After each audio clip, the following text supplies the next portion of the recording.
Bismillah, Assalamualaikum warahmatullahi wabarakatuh. Perkenalkan, nama saya Ismail. Saya adalah dosen di Prodi Pendidikan Bahasa Inggris di STKIP Yardis Lumpuh. Adapun spesialisasi mata kuliah yang saya ampu adalah mata kuliah yang berkaitan dengan English Linguistics, seperti Introduction to Linguistics, Phonetic Phonology, Morphology, serta mata kuliah yang berkaitan dengan English Linguistics lainnya. Namun, pada kesempatan ini, saya akan menyampaikan salah satu mata kuliah yang saya ampu, yaitu Introduction to Linguistics. Mata kuliah ini merupakan mata kuliah wajib bagi semester 3 dengan bobot 2 SKS. Mata kuliah Introduction to Linguistics ini bertujuan untuk membekali mahasiswa dengan pengantar konsep-konsep dasar English Linguistics, mencakup cabang-cabang ilmu linguistik mikro dan makro, serta penerapan teori-teori linguistik dalam pembelajaran bahasa Inggris. Selain membahas secara umum cabang-cabang ilmu linguistik, baik itu mikro maupun makro, karena luasnya cakupan materi pada ilmu linguistik, maka mata kuliah ini juga menganalisis sedikit lebih mendalam tentang kajian phonetic phonology, morphology, sinteks, dan sosiolinguistik dalam bahasa Inggris. Selain ceramah interaktif, perkuliahan juga diselenggarakan dengan pendekatan yang lebih bervariatif, berupa pendekatan cooperative learning, model jigsaw atau pendekatan tim ahli, diskusi kelas, ujian tengah semester, hingga pembuatan mini project untuk pengambilan nilai ujian akhir semester atau menggunakan project based learning.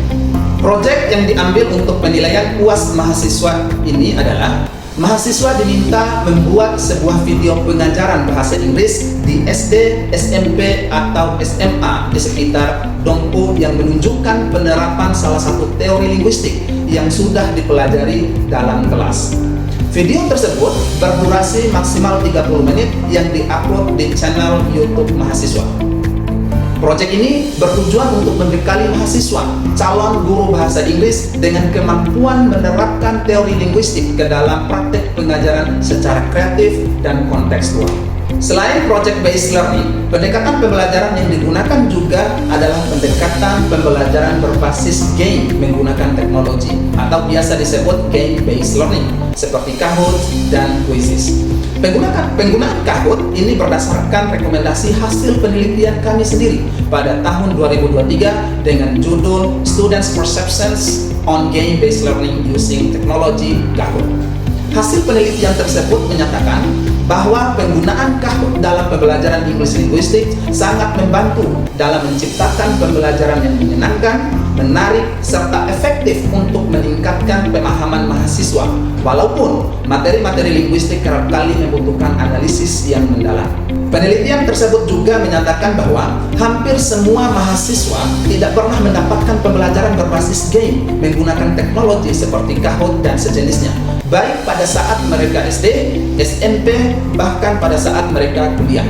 Hasil penelitian ini juga menyadarkan saya bahwa pentingnya kita sebagai pengajar di era teknologi seperti sekarang ini untuk mengintegrasikan teknologi dalam proses pengajaran, mengingat positifnya persepsi mahasiswa terhadap pembelajaran menggunakan game-based learning tersebut. Hal ini menjadikan kami selalu menggunakan game-based learning interaktif seperti platform Kahoot, Quizzes, Wordwall, dan sejenisnya pada setiap mata kuliah yang kami ambil. Untuk materi pembelajaran dalam mata kuliah ini diselenggarakan sebanyak 14 kali pertemuan tatap muka dengan topik Basic Concept of English Linguistics, Branches of Linguistics, English Phonetic and Phonology, Place of Articulations, Morphology, Word Formations, Syntax, Classes of Phrases, Sociolinguistic, Some Linguistic Theories and their Implementations on English Language Teaching. Terkait asesmen pada mata kuliah ini, di awal perkuliahan kami juga sudah menyampaikan secara komprehensif terkait kontrak perkuliahan yang telah kami sepakati bersama. Pada kontrak perkuliahan ini juga telah dijelaskan secara rinci terkait proses penilaian hingga bagaimana tahap dan tujuan dari pembelajaran pada mata kuliah yang akan diambil. Adapun capaian pembelajaran mata kuliah ini adalah Yang pertama, mahasiswa mampu menunjukkan sikap religius dan menghargai kebinekaan linguistik sebagai bagian dari ciptaan Tuhan melalui kajian linguistik. Dua, mahasiswa mampu mengaplikasikan nilai-nilai integritas, tanggung jawab, dan etika akademik dalam diskusi, tugas, dan proyek linguistik. Ketiga, mahasiswa mampu menjelaskan konsep-konsep dasar linguistik serta cabang-cabangnya dengan tepat dan runtun. Dan keempat, mahasiswa mampu menjelaskan keterkaitan antara teori linguistik dan prinsip pendidikan bahasa, khususnya pengajaran bahasa Inggris. 5. Mahasiswa mampu menerapkan salah satu teori linguistik yang pernah dipelajari ke dalam pengajaran bahasa Inggris.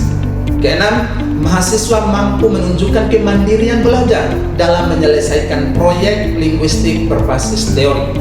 Dan yang terakhir, mahasiswa mampu menjelaskan konsep linguistik dan menyampaikan ide pembelajaran dalam bahasa Inggris secara lisan maupun tulisan. Pada kesempatan ini, kami akan memperlihatkan cuplikan pengajaran kami pada pertemuan yang ke-10 dengan topik Classes of a Phrase in English Sentences. Pada perkuliahan ini, kami menggunakan modal pembelajaran cooperative learning Jigsaw atau biasa disebut tim ahli, di mana mahasiswa dibagi ke dalam beberapa kelompok yang beranggotakan 4 orang pada masing-masing kelompok. Setiap anggota bertanggung jawab mempelajari satu bagian materi. Setelah itu, mereka bertemu dalam kelompok ahli untuk mendalami materi tersebut. Lalu, kembali ke kelompok asal untuk mengajarkan materi yang telah dipelajari kepada anggota lain. Setelah itu, kami meminta kepada perwakilan dari setiap ahli untuk menjelaskan materi mereka masing-masing. Pada tahap evaluasi, kami meminta mahasiswa untuk berlomba-lomba mengerjakan soal yang telah kami siapkan menggunakan platform teknologi Kahoot. Kemudian, mereka mengerjakannya dengan menggunakan handphone mereka masing-masing. Untuk memperjelas bagaimana proses pengajaran kami dalam kelas, silahkan menonton cuplikan pengajaran kami sebagai berikut. Bismillah, Assalamualaikum warahmatullahi wabarakatuh. Waalaikumsalam warahmatullahi wabarakatuh.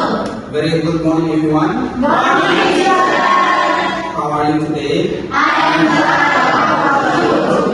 Alhamdulillah, I am very well, thank you. Now kami mustahil. Let's pray to Allah Subhanahu wa Ta'ala. Semoga apa yang akan kita pelajari hari ini ada manfaatnya, dan mudah-mudahan Allah memberikan keberkahan atas ilmu yang insya Allah akan kita pelajari pada pagi hari ini. Berdoa mulai, berdoa selesai. Oke teman-teman, insya Allah in today's meeting we are going to discuss about syntax. Tapi sebelumnya kita sudah membahas terkait dengan sinteks juga, dan lebih spesifik pada perbedaan antara phrase, clause, and apa? And sentence. Oke, sebelum kita membahas panjang lebar terkait dengan apa yang kita akan bahas hari ini, saya ingin tanyakan, anyone knows what is phrase? Ada yang tahu nggak apa itu frasa? Ada yang tahu? Oke, very good. Oke, coba Nur Rasia. Oke. Teman-teman, supaya kita lebih tahu frasa itu apa sih? Frasa itu adalah gabungan dua kata atau lebih, dan frasa can stand alone. Oke, frasa juga itu karena dia tidak memiliki subjek dan predikat. Contohnya, ada contohnya, salah satu contohnya adalah big house atau rumah besar, very fast, dan lain sebagainya. Okay, very good. Thank you so much, Nur Rasia. Kita berikan and next, what is clause? Anyone knows what is clause? Clause. Okay. Saudari Atom. Please, Atom. Okay, please explain what clause is. Clause is a group of words that contain at least subject and a verb, and can be dependent or independent clause. For example, independent clause is she reads a book, Very good. and for dependent clause is also she was tired. Okay, very good. Kita berikan Okay, thank you so much, Atun, for explaining what clause is. And the next question is, what is sentence? Anyone knows what is sentence? Okay, Bunga, please stand up, Bunga. Sentence is a group of words contains at least one independent clause express a complete thought. For example, I like pizza. Okay, I like pizza. And she went to school because it was Monday. That's all for me. Okay, very good. Give a big applause for. Okay, thank you so much, Bunga. And three of you already explained what is the definition of phrase. What else? Clause and sentence. Very good. You already understand what they are. And next, anyone can conclude the differences among phrase, clause, and sentence. Ada yang bisa memberikan kesimpulan terkait ketiga itu perbedaan? Oke, si Corey. Okay, thank you. The first one is about the phrase. The phrase is a group of words that doesn't contain both subject and verb. Okay. For example, very great party, or at the school, or red dress. Okay, good. However, clause, it stands for subject and verb, but it can be dependent and dependent. For example, for independent clause, I go to school. But for dependent clause, when I go to school. Like that. And the last one is about sentence. Sentence is stand for subject and verb, but at least it contains one independent clause. For example, I go to school, and for the full example is when I go to school, my dad study. Very good. Give a big applause. Oke, kalian sudah kita sudah sama-sama menjelaskan apa itu phrase, clause, and sentence. Jadi kita masuk ya materi inti kita pada pagi hari ini. Kita sedikit lebih memperucut lagi terkait dengan phrase yang insya Allah hari ini kita akan cover terkait dengan verb phrase. Apa itu verb phrase? Jadi verb phrase itu adalah is a phrase that consists of a main verb. Jadi artinya di dalam verb phrase itu ada satu konstituen yang wajib ada di situ. Apa itu? Apa itu? Wajib ada verb. Wajib ada verb. And all its supporting and complementary elements, dan semua elemen-elemen yang mendukung serta sebagai pelengkap seperti auxiliary verb, modal verb, adverb, prepositional phrase, or objects. Dan intinya adalah which together form a single unit of meaning, yang kesemuanya itu sama-sama membentuk satu makna, gitu ya. Oke, sebelum kita ada 6 classes of verb phrase di dalam bahasa Inggris. Yang pertama transitive, the second one is intransitive, the transitive, intensive, complex transitive, the last one is prepositional. Tetapi in this meeting kita hanya cover 4 jenis verb phrase saja. Ada transitive, intransitive, intransitive, sama intensive. Hari ini ada 3 tujuan pembelajaran. Yang pertama, students are able to understand the meaning of a verb phrase. The second one is students are able to identify 4 main functional types of verb phrases. And the last one is students are able to recognize how each verb phrase type functions in a sentence. Jadi ada 3 tujuan pembelajaran ini yang akan kita betul-betul harus capai di pembelajaran kali ini. Oke, selanjutnya saya akan membagi grup yang dimana kita akan menggunakan pembelajaran model jigsaw atau biasa disebut tim ahli, yang dimana I consider you every one of you is the expert on your field. gitu ya. Jadi kalian ini adalah ahli di bidang kalian masing-masing. Gitu. Jadi saya akan bagikan kelompok yang dimana setiap kelompok itu ada 4 orang. Setelah itu kalian akan berada di kelompok ahli lagi nanti, kelompok ahli, dan selanjutnya setelah kalian mendiskusikan terkait dengan materi kalian masing-masing, kalian akan ke kelompok awalnya tadi untuk menjelaskan ataupun untuk mempresentasikan keahlian kalian masing-masing. Oke, sekarang kita bagi kelompok.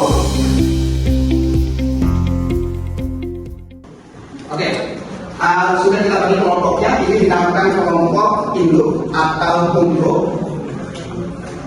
Dan saya akan membagikan materi di masing-masing kalian. Untuk ini transitif, intransitif, ditransitif, dan terakhir intensif. Transitif, intransitif, dan intensif. Kemudian kita ke grup ahli lagi. Ayo, yang semua yang transitif di sini, intransitif di sini, yang ini ditransitif, ini intensif. Ayo, cepat. Oke. Sekarang ini adalah grup ahli yang dimana tugas kalian sekarang untuk mendiskusikan apa yang menjadi keahlian kalian. Kita sekalian satukan persepsi mana kelompok transitif, mengatakan transitif, intransitif, intransitif apa? Oke, very good. Yang ini intransitif, the last one intensif. Oke, sekarang kalian diskusikan apa yang menjadi keahlian kalian masing-masing. Silakan.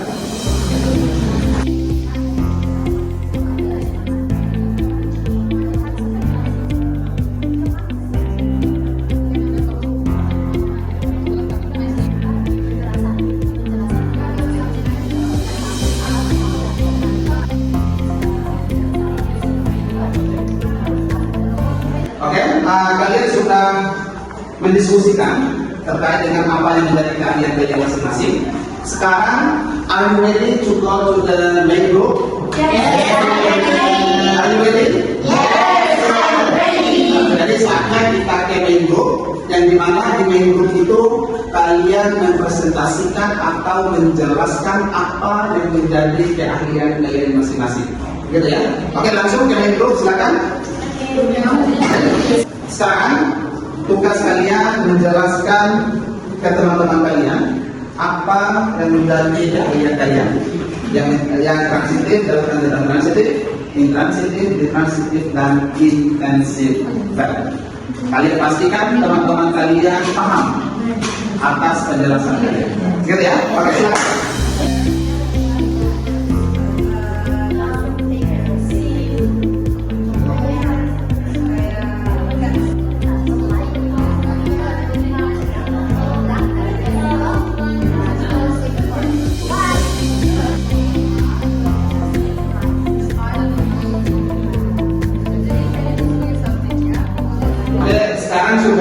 Sudah kita kembali ke grup ahli.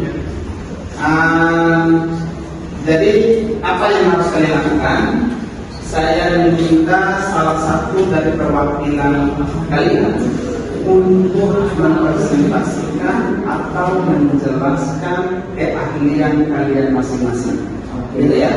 Siap? Ya. Are you ready? Yes. Transitif, mana transitif? Intransitif, ditransitif, dan terakhir intensif. Okay, very good. Okay, thank you. I will explain about the transitive verb. So the transitive verb is a verb that needs an object or direct object, atau kata kerja yang membutuhkan objek langsung. For example, I have to be. Jadi I itu sebagai subjek, have itu sebagai predikat, atau verb as the transitive verb yang menjelaskan objek, dan the baby itu adalah objeknya. Jadi di kalimat ini, jika tidak memiliki objek, maka kalimat ini tidak akan bermakna. Misal, hanya I have saja, hanya subjek dan predikat. Saya memeluk, maka akan timbul pertanyaan, saya memeluk siapa? Jadi, itu mengapa perlu untuk ditambahkan sebuah objek untuk menjelaskan atau melengkapi kalimat tersebut. Seperti itu. Bismillahirrahmanirrahim. Assalamualaikum warahmatullahi wabarakatuh. Now I will explain about the intransitive verbs. Okay, intransitive verb is a class of verbs doesn't take an object. Jadi, intransitive verbs ini tidak membutuhkan objek. Contohnya, can snores. Di sini, can itu sebagai subjek, sedangkan snores adalah sebagai predikat. Jadi, tanpa objek, intransitive verb ini akan memiliki arti. Jadi, seperti itu. Maybe that's all. Thank you. Oke, baiklah. Sekarang saya menjelaskan tentang this transitive verb. Jadi this transitive verb itu is a verb that contains direct object and indirect object. Itu terdapat dua objek, yaitu objek langsung dan objek tidak langsung. Contoh kalimatnya, I give him a book. Saya memberikan buku kepada dia. Saya sebagai subjek, him sebagai predikat atau verb, sedangkan a book sebagai direct object dan him sebagai indirect object. Mau tanya? Oke, Apa perbedaan antara direct object dan indirect object? Oke, perbedaannya singkat. Kalau direct object itu adalah menuju kepada sesuatu, thing. Sedangkan indirect object itu menuju kepada orang, mendapatkan manfaat dari aksi tersebut. Oke, berikut tepuk tangan. Oke, baik. Bismillahirrahmanirrahim. Assalamualaikum warahmatullahi wabarakatuh. Waalaikumsalam warahmatullahi wabarakatuh. Now, I would like to explain about intensive verb. Intensive verb is a verb that connect subject with a subject complement. Nah, lebih simpelnya, ketika kita bertemu dengan to be seperti is, am, are, was, were, itu pasti dinamakan intensive verb. Nah, contoh dari kata kerja intensive verb ini seperti become, seem, and any others. For example, Sally become a doctor. Nah, Sally sebagai subjek, kemudian become menjadi predikat, dan a doctor sebagai subjek komplement. Nah, adanya ini melengkapi atau menjelaskan keadaan yang relate dari si Sally ini. Nah, apa perbedaan antara intransitive verb dengan intensive verb? Nah, kalau intransitive itu walaupun tidak memiliki objek, dia tetap memiliki arti yang utuh tanpa menambahkan objek. Sedangkan si intensif ini dia harus memiliki subjek komplement untuk menjelaskan si subjek ini. Maybe that's all from me. Thank you. Secara sederhananya, perbedaan dari keempat verb phrases ini adalah transitive verb dia membutuhkan satu objek. Contoh, the mom hugged the baby. Objeknya di sini the baby. Kalau kalimat ini tidak memiliki objek the baby, maka kalimat ini tidak memiliki makna secara utuh. Yang kedua adalah intransitive verb. Intransitive verb itu dia tidak membutuhkan objek. Contoh, she snores. Jadi snores di sini dia intransitive verb.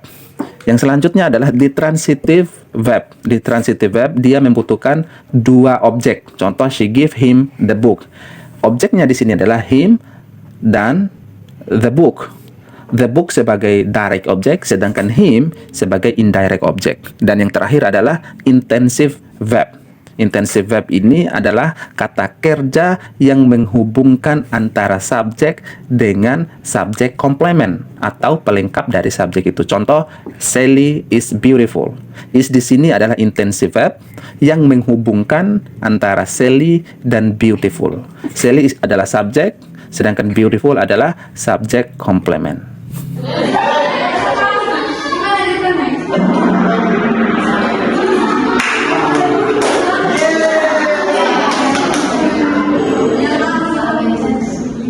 Oke, very good. Ada 9 orang yang jawabannya korek, sedangkan ada 3 orang yang salah. Angkat tangan. Kenapa si Bob a new phone? Yang betul. Angkat tangan. Siapa yang bisa jelaskan? Oke, very good. Korek, coba jelaskan. Because there is transitive verb, and transitive verb is mean that a sentence, a verb that with object after that. And from that example, from that sentence, there's only one sentence that contains an object. Okay. This is involved as the verb, and we need an object after that. Involve what? Okay. She bought a new phone. Okay, so the object here is a new phone. New phone. Okay, very good. Give it a example.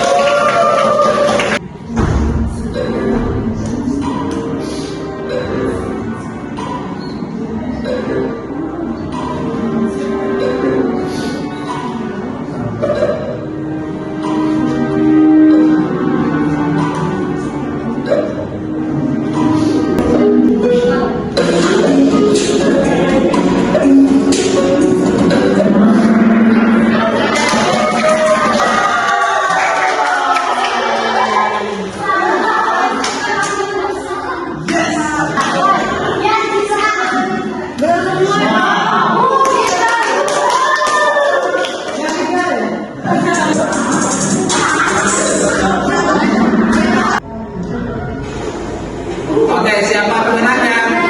Poin ketiga.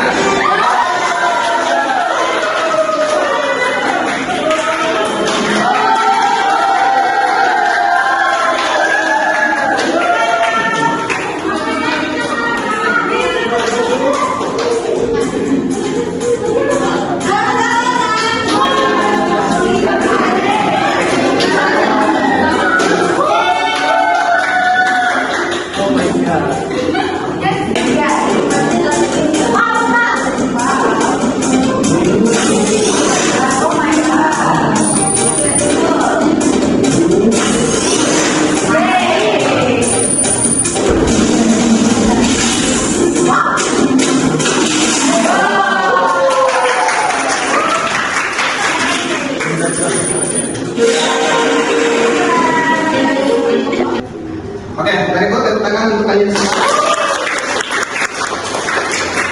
Jadi pencapaian pembelajaran kita hari ini di atas 75%. Tepuk tangan. Artinya kalian semua paham akan pembelajaran kita pada pagi hari ini terkait dengan transitif, intransitif, dan yang terakhir adalah intensif. Ya, oke, alhamdulillah kita sudah membahas 4 jenis verb phrases. Yang pertama tadi apa? Transitive verb,